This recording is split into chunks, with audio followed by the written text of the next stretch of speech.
Hold up.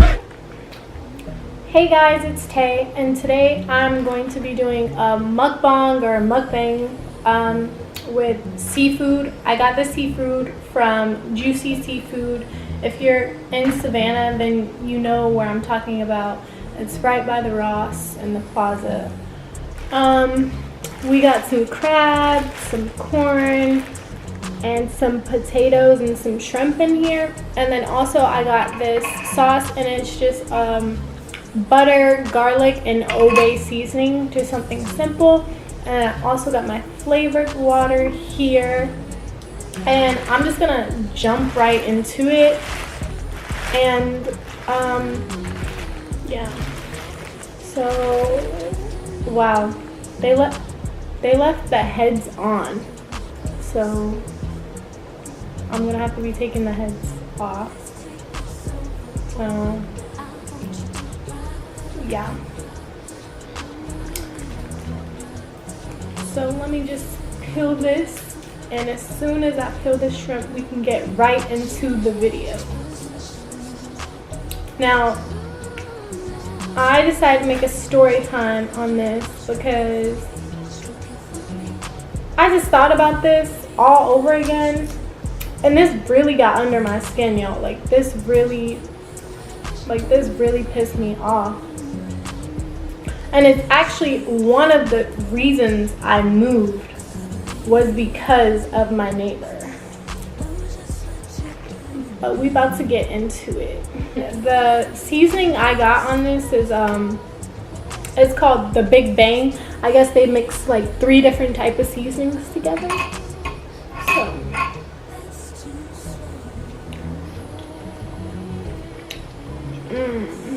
it's really good.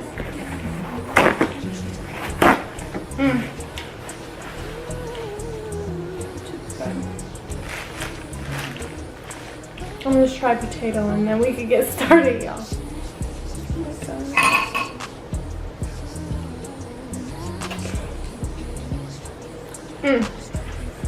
So this happened when I was living on post, and for y'all that don't know, when you're in the army, they can provide you on post housing. And you can choose to live there, or you can choose to live off post. So at the time I was new to Savannah. I had just got out of AIT, and honestly this was basically my first apartment.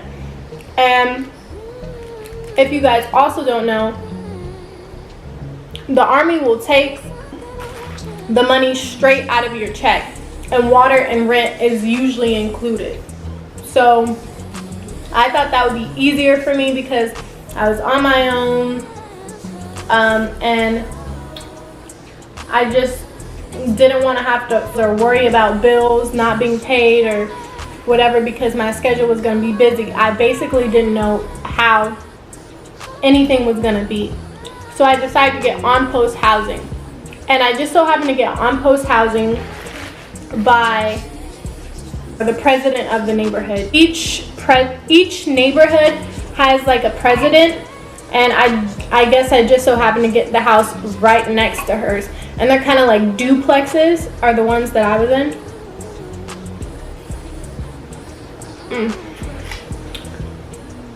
So good.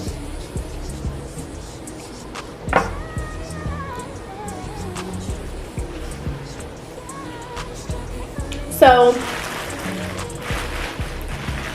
I'm moving in, and she comes and introduces herself.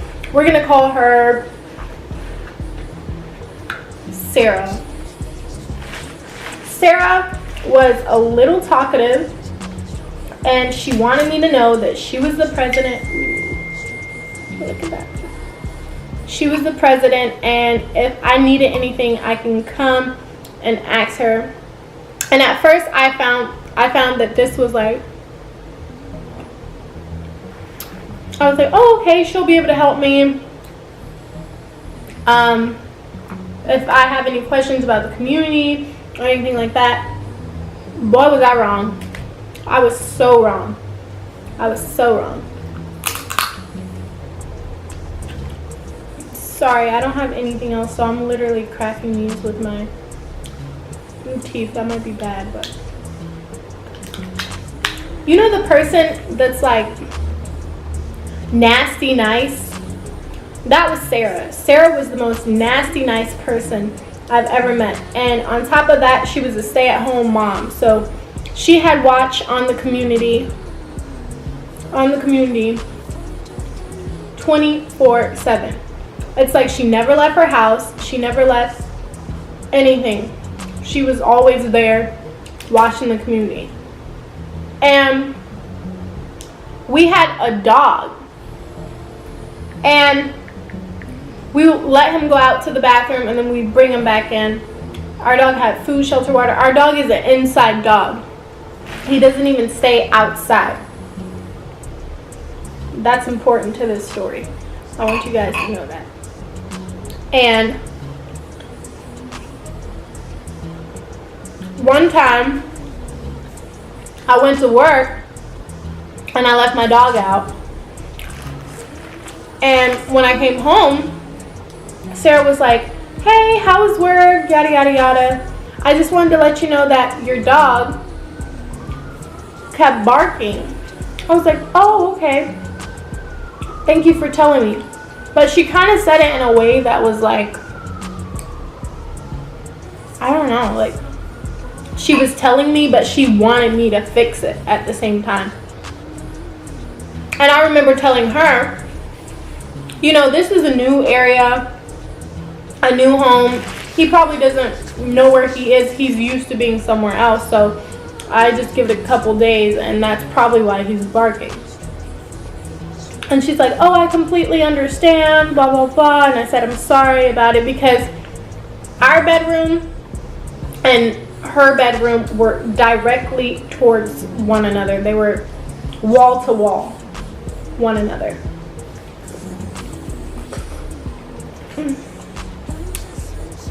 It is wall to wall to one another.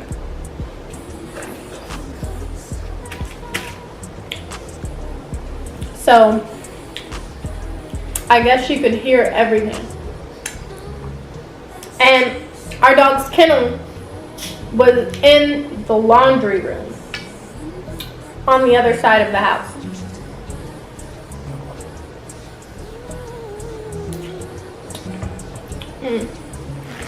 This food is so good. It's kind of spicy though, because I got mild. No, I got medium instead of mild. I usually get mild, and honestly, it really is. It really has no difference. It doesn't have a kick. But this one, I can really taste the kick, like in a good way though. It's really good. Ooh.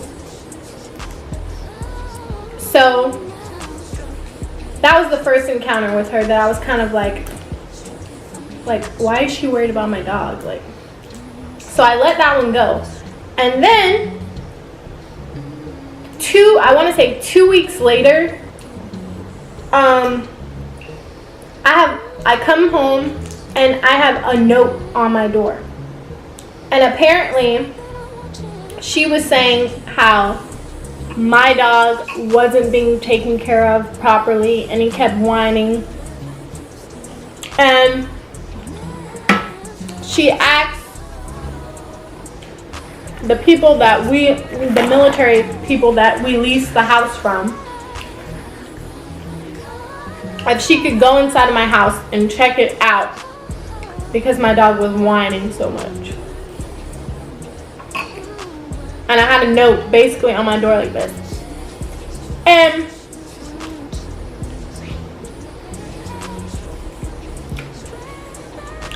the first thing I do is call the housing people, because I'm like, I know they did not just let somebody in my house while I wasn't home. I don't care who she is, neighborhood watch, I don't care. So I told them what the note said when I got home, and I told them that I didn't want her to come and take a look inside of my house because I'm not leasing from her, I'm not renting from her. She doesn't need to go in my house. So They told me they would decline. So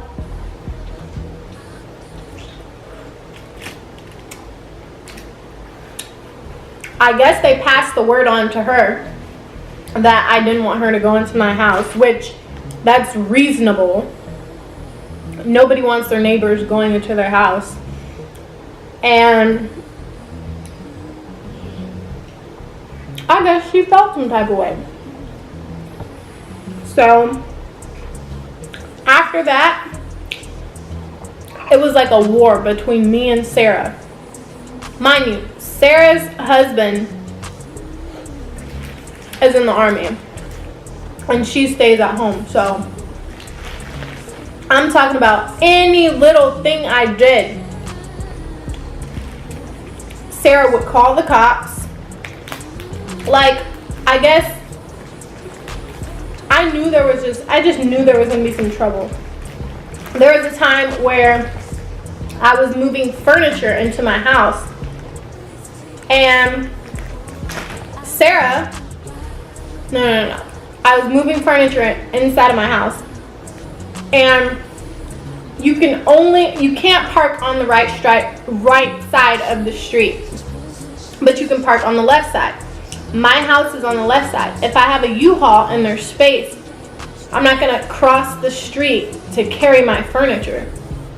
So I parked on the right side.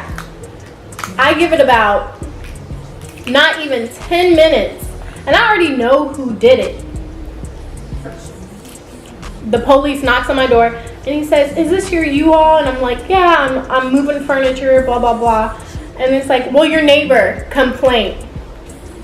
And he specifically says, this one. And this one was Sarah. And what I didn't get was why she complained, because the other day she had company over, and guess what side of the road they parked on? The right side. So I decided I was gonna go and confront Sarah and just ask her what the deal was, what the issue was, and basically, like, are we gonna resolve this? Because we're neighbors. We can't do this. So I go over there and I kind of ask her, like, "Hey, next time if you have an issue, because we're neighbors, I appreciate if you tell me first before you call the cops." And she says,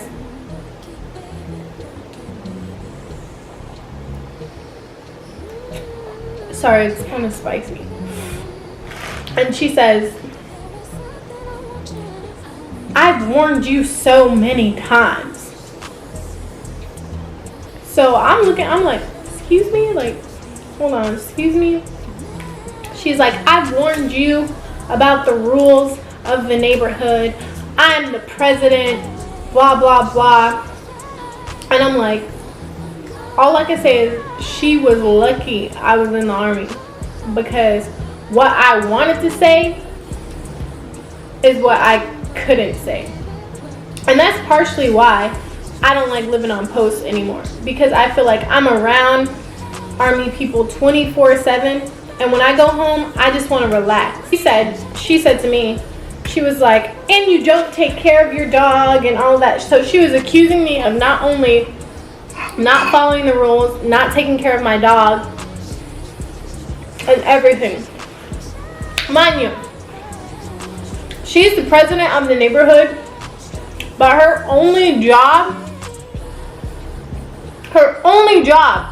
in the neighborhood is to greet people and show them around the community.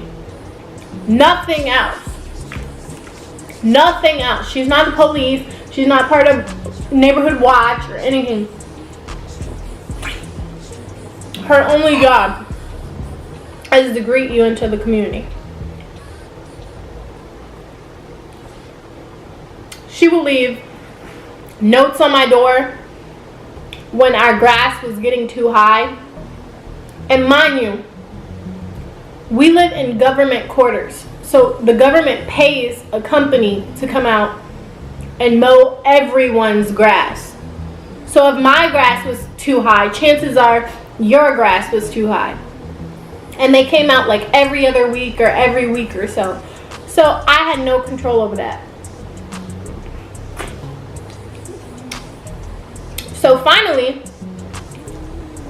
on like my 5th note, I go to the housing and I tell them I either want to be moved or I want to break my lease. Because at this point, I'm about to go crazy and Sarah about to catch these hands. And at first, y'all, they wouldn't let me. At first, they wouldn't let me at all.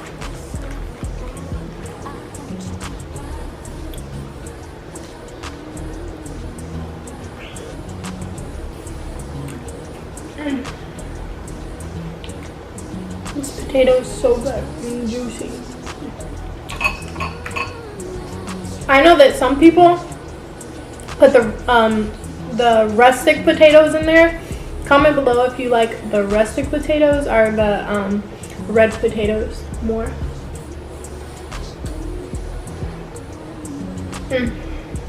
So good. And I remember it was to the point where I was gonna get my sergeant involved. Like, I was explaining to people at work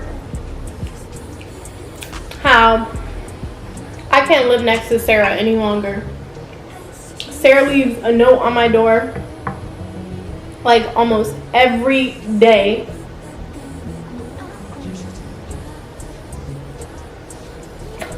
And I can't do it.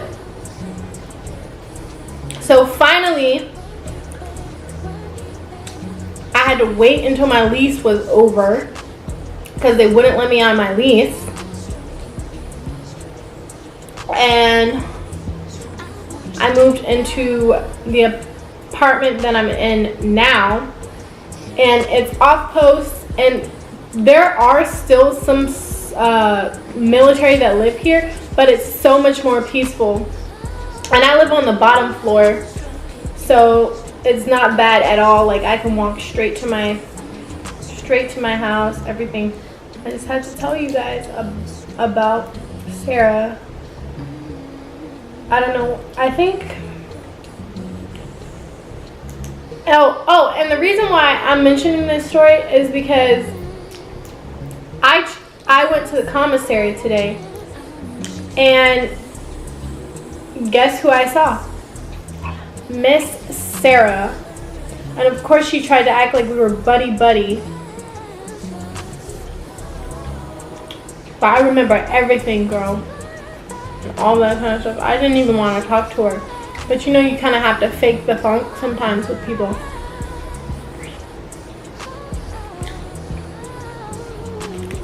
Do you have that?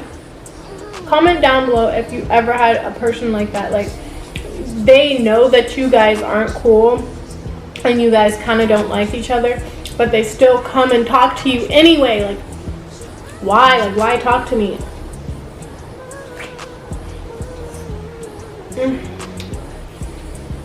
Why talk to me if you don't like me?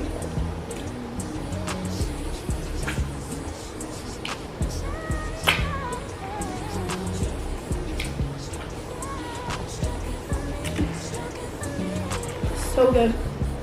The only thing I wish though is I wish that the shrimp wouldn't have the heads on them. It kind of creeps me out a little bit.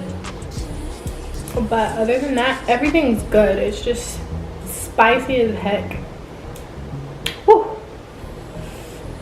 And I'm getting full too, so. But yeah, you know when you see someone and they just act like they don't know what they've done?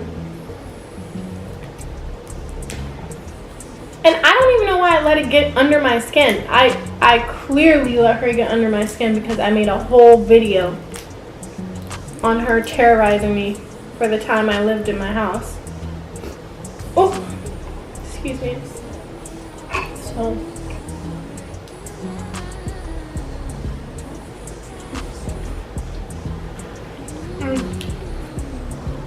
I literally start filming this video as soon as I got home from work. I still got the bun in and everything there.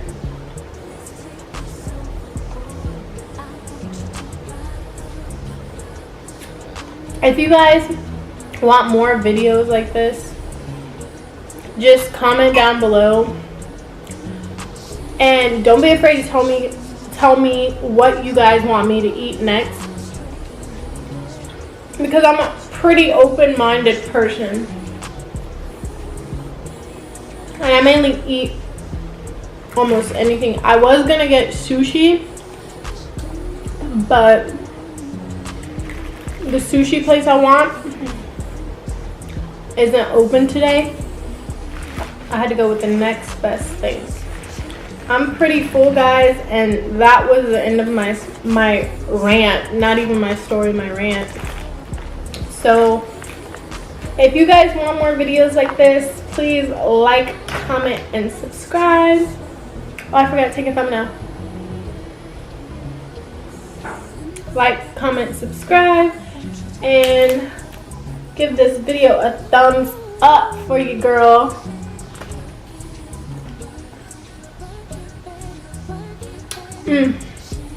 So good. Until next time, bye guys. Here we go.